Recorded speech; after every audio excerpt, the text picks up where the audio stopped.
Hey everyone, M1 Shadow here. Today I have a very delicious recipe for you.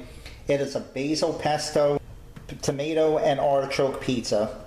It is super delicious, but the best part is it's going to be easier to do than you can imagine. So let's get started. What we have over here is some pre-made flatbreads. I actually bought a package of 4 of them for like about $4, and I've also got some pesto sauce. Now, I bought the jarred one, but you know, if you want to make your own, you're more than welcome. Let's get some pesto on there. And then we want to go ahead and stir it around. And now we have our pesto spread around. Now we're going to put our mozzarella cheese. And you really want to get fresh mozzarella cheese.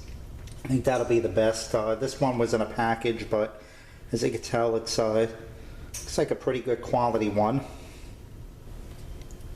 Next we have sliced tomatoes.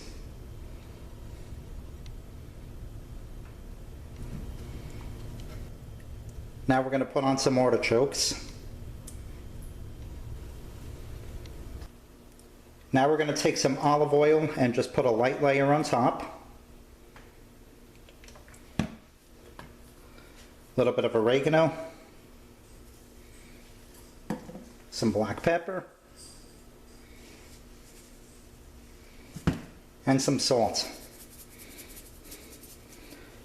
Now we're going to go ahead and pop it in the oven. I've got it preheated on 475 degrees. And we want to get that until we see the cheese melted pretty good. Probably about 10 minutes should be ideal cooking time. And here you have it. Our flatbread pizza is done. Let's give it a taste test.